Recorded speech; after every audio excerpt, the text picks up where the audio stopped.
ناظرین آداب، میں احمد رائل پاشا آپ تمام ناظرین کا پروگرام رونق رمضان میں دلی خیر مقدم کرتا ہوں۔ ناظرین، آج ہم بات کریں گے رمضان اور خواتین کی عبادت، اور اس پر گفتگو کرنے کے لیے ہمارے ساتھ دہلی سے جڑ رہے ہیں مولانا جنید حارث صاحب، senior faculty member, department of Islamic study, Jamia Millia Islamia, new Delhi. مولانا صاحب، آپ کا بہت بہت استقبال ہے، خیر مقدم ہے ہمارے اس پروگرام میں، اور میں چاہوں گا جو آج کا ہمارا عنوان ہے رمضان، خواتین اور عبادت، اس پر آپ روشنی ڈالیں۔ نحمدہ ونصلی علی رسولہ الکریم، اما بعد۔ پہلی بات تو یہ ہے کہ اسلام کے اندر مرد اور عورت کی عبادت اور کسی چیز میں کوئی فرق نہیں رکھا گیا ہے۔ ظاہر سی بات ہے، مرتبے کے اعتبار سے ویسے تو دیکھا جائے تو عورت کا مقام زیادہ ہوتا ہے، اس لیے کہ اللہ کے رسول صلی اللہ علیہ وآلہ وسلم نے ارشاد فرمایا کہ ماں کا 3 درجہ ہے اور باپ کا 1 درجہ۔ تو اس اعتبار سے تو عورت کی حیثیت بہت زیادہ ہے، لیکن عبادت تو ایسی چیز ہے کہ اللہ کو خوش کرنے والی چیز ہوا کرتی ہے۔ جی، ایک چیز بہت کلیئر ہونی چاہیے کہ اسلام میں عورتوں کے لیے جو مقام ہے، تو اسی وجہ سے آپ یہ دیکھیں گے کہ جس معاشرے میں اللہ کے رسول صلی اللہ علیہ وسلم پیدا ہوئے، اس معاشرے کے اندر لڑکیوں کو زندہ دفن بھی کیا جاتا تھا، لیکن اس معاشرے میں خصوصی طور پر اللہ کے رسول صلی اللہ علیہ وسلم نے اس کے خلاف زبردست تحریک چلائی، اور قرآن نے تو اس کے خلاف پورا کا پورا ایک مہم ہی چھیڑ دیا تھا، اور ایک صورت ہی اس کے اوپر نازل ہوئی ہے، اور اس میں سوال کیا گیا ہے کہ قیامت کے دن بھی وَإِذَا الْمَوْءُودَةُ سُئِلَتْ، کہ اس دن سوال کیا جائے گا جن لڑکیوں کو زندہ دفن کیا گیا تھا کہ بِأَيِّ ذَنبٍ قُتِلَتْ، کہ کس جرم میں ان کو قتل کیا گیا ہے، اور گناہ کبیرہ قرار دیا گیا ہے، زبردست مجرم قرار دیا ہے وہ شخص کو جو لڑکیوں کے اندر بھید بھاؤ کرے۔ اور اسی طریقے سے اللہ کے رسول صلی اللہ علیہ وسلم نے پوری کی پوری جو انسانی زندگی کا ارتقاء ہے، یعنی تعلیم، تربیت، یہ ساری کی ساری چیزیں ہیں، اس حوالے سے بھی اللہ کے رسول صلی اللہ علیہ وسلم نے فرمایا کہ وہی لوگ جنت میں جائیں گے جو کہ لڑکا اور لڑکی میں کوئی فرق نہیں کرتے ہیں، اور جاہلیت کے رسم کے مطابق لڑکی کو جنہوں نے دفن نہیں کیا ہے، تعلیم میں اور تربیت میں ہر طرح سے ان کو پوری طرح سے مواقع عطا فرماتے ہیں۔ ایک چیز تو یہ ہو گئی، لیکن اگر دوسری طرف دیکھا جائے تو خصوصی ان کی فطرت کے مطابق خواتین کی بہت سی رعایتیں دی۔ اسلام کا ایک بہت خصوصی رکن ہے حج، بہت ہی خصوصی ایک طرح سے کہہ سکتے ہیں کہ اگر کوئی اس کو نہیں تسلیم کرے تو وہ مسلمان نہیں رہ جاتا۔ میں بتا دوں کہ وہ حضرت ہاجرہ ایک خاتون ہیں جو کہ صفا سے مروہ تک دوڑی ہیں، اور دوڑنا تو حج کے حوالے سے سبھی کو ہے، لیکن ایک خاص جگہ پر جا کر کے دوڑنا مردوں کو رہتا ہے، لیکن عورتوں کو رعایت ہے اس بات کے لیے وہ نہ دوڑیں۔ جی،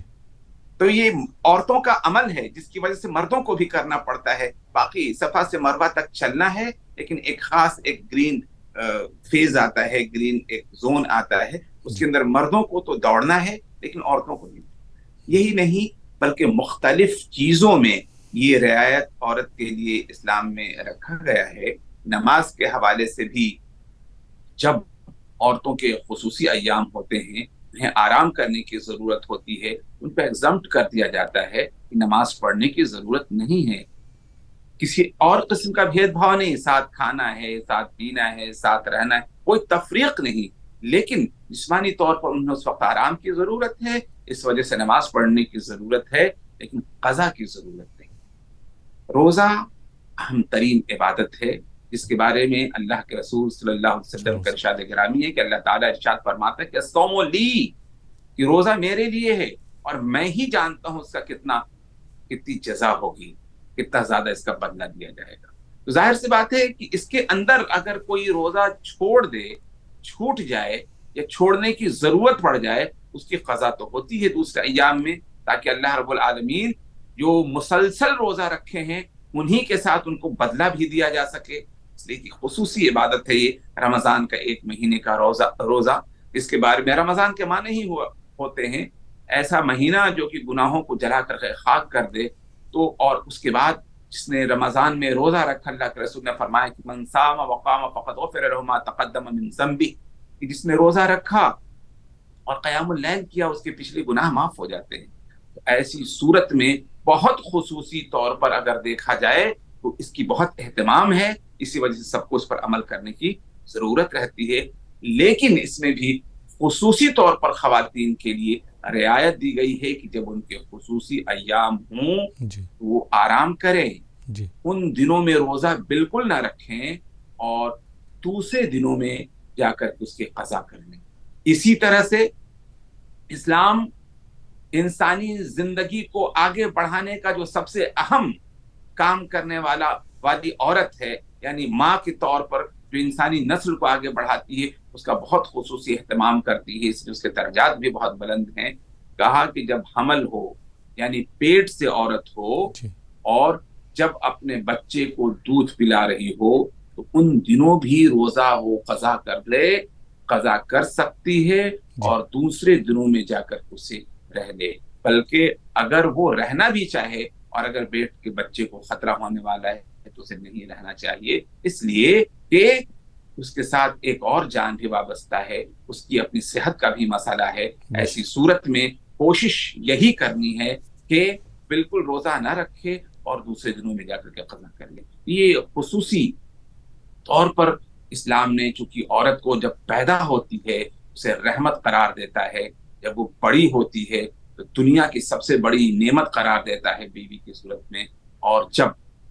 ایک بچے کی ماں ہو جاتی ہے اسی کے قدموں کے نیچے جنت قرار دیتی ہے۔ تو یہ خصوصی رعایتیں جو اسلام نے دے رکھا ہے، ظاہر سی بات ہے اللہ رب العالمین نے یہ جو مرتبے اس کو عطا کیے ہیں اس کی توقیر تمام انسانوں کو کرنی چاہیے، اور عورتوں کے لیے خصوصی طور پر ہمیں اپنے دلوں میں خصوصی مقامات رکھنے چاہیے۔ اللہ رب العالمین ہمیں اپنے ماؤں کا فرما بردار بنائے، ہمیں اپنے بیویوں کے لیے بہترین شوہر ثابت کرے، ہمیں بہترین باپ ثابت کرے اور ہمیں بہترین بھائی ثابت کرے۔ اور تمام عورتوں کے حوالے سے خصوصی طور پر اسلام جس محبت کا اور جس ہمدردی کا تقاضا رکھتا ہے، ہم سب کو اس پر عمل کرنے کی توفیق عطا فرمائے۔ وآخر دعوانا ان الحمدللہ رب العالمین۔ بہت بہت شکریہ جنید حارث صاحب، آپ نے اس عنوان پر روشنی ڈالی۔ تو ناظرین، یہ تھا ہمارا پروگرام۔ فی الحال یہ پروگرام اب یہیں پہ ختم ہوتا ہے۔ اسی کے ساتھ مجھے اجازت دیجیے۔ آداب۔